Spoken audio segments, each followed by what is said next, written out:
Hi guys, I made this video to give you a few comments and suggestions now that you're working towards the final version of your IAP. So here's my presentation. So from what I could see in your drafts, you guys have done pretty good progress so far. There's clearly some work still needs to be done, but I saw that you guys were putting an effort into it, and that's what really matters. There were some issues that seem to be common among all the projects or most of the projects, and that's the kind of thing that I want to point out right now. So just to get started, when you're writing, consider who is your audience. I think this is something that I tell pretty much for every one of the projects or that I oversee in these courses. And the fact is that yes, probably it's going to be people in this class that are going to be reading your paper, but also it's always better to write as if you were doing it for a general audience. It's actually a way that you're getting the practice that you're supposed to be getting when you're creating this kind of assignment, right? Writing for the people out there. And in fact, because your IAP paper might be included within your portfolio, if your master's portfolio, if you are taking this class as part of your master's coursework, then it makes sense that you would write it towards, anyone that might encounter it. So the reason this is important is because you shouldn't be assuming that the people who are reading your paper know the same things you know, right? That they have the same background that you have, or that they are aware of the issues that you're aware of, especially related to the course. So just think about that, right? As if you were writing for a general but well-informed public. Moving on, the abstract is something that a lot of people could improve. And the important thing that I want to point out is that the abstract is not a mini introduction. What it actually is a summary of the whole paper. And so when you're writing your abstract, there should be some ideas from every section of your paper. In fact, for this kind of paper that actually has the same sections as a scientific paper, what usually works really well is to find from 1 to 3 sentences from the introduction, a couple sentences from the methods, a few sentences from the results, and so on, until you have something from each one of the sections of your paper. Now, of course, this requires a little bit of skill, being able to, find the concise ideas, because you don't want to end up with a really long abstract. Moving on, your introduction. A thing that I noticed in some of your introductions is that your ideas, the concepts that refer to your own community or to some of the topics that we've covered in the course related to inquiry and so on, seem to be really well represented in those introductions. Not so much, the bigger picture ideas about the environmental issues that you are addressing or that are related to your work. So I think that you should make an effort to include those aspects in there. Start with the big topics, pollution. Why is pollution an issue in modern society? Why do we care about the current state of biodiversity? Why should we care about environmental education?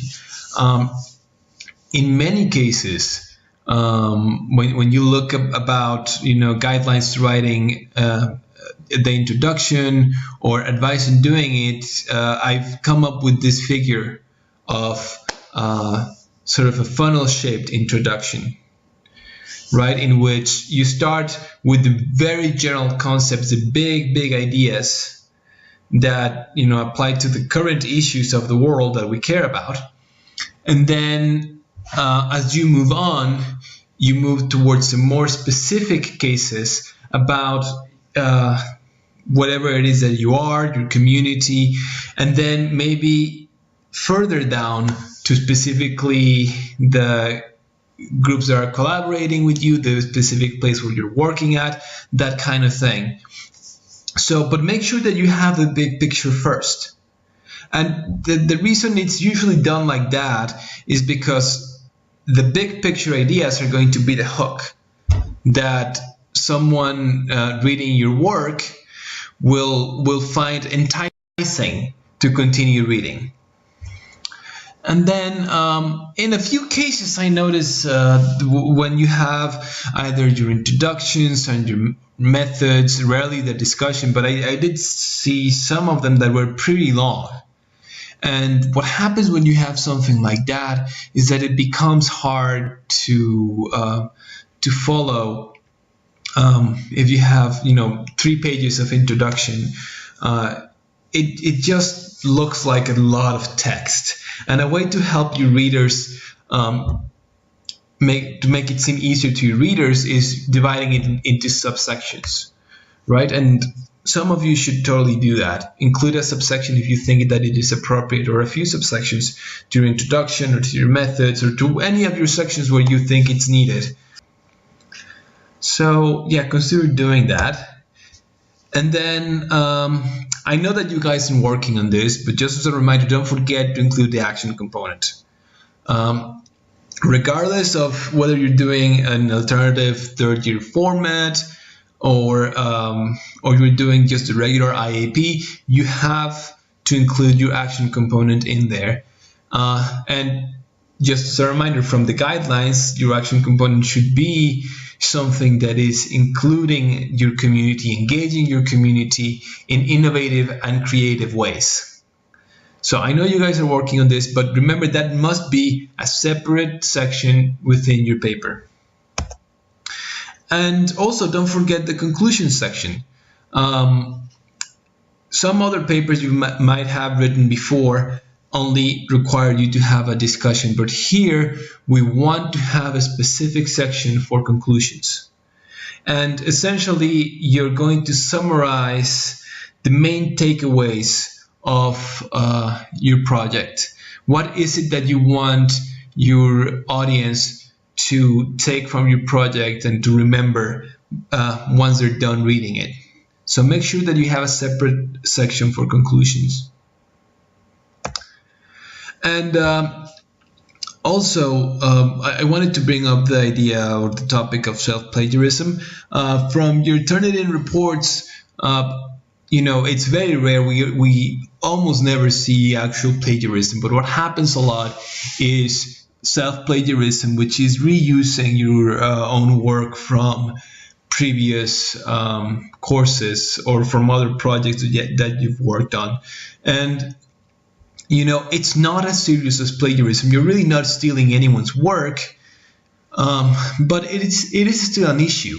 And the way I see it, it has to do with, well, there's the expectation of originality, right? If someone reads your paper next to another one of your papers, and then some sections are very similar, it just makes you look bad. It makes it sound like you're kind of being lazy and avoiding to do the real work. And after all, you really shouldn't be getting a grade or graded for the same work twice. So there's the issue of originality, but there's also fairness. If someone has previous work that they can reuse, it might not be the same situation as someone else that is coming up with a completely new topic. So in order for everyone to be in the same standing regardless of what they have worked on before, we have to avoid reusing previous work. And that's all it is. Now there comes a question, how do we do it? I have this text that I wrote before, and it has the right set of ideas and the right set of sources for my paper, but I'm not supposed to copy and paste it again. So how do I fix that? Well, it's kind of a tedious thing, but the best way, or at least the one I usually recommend for doing this, is just rewriting those sections of your paper.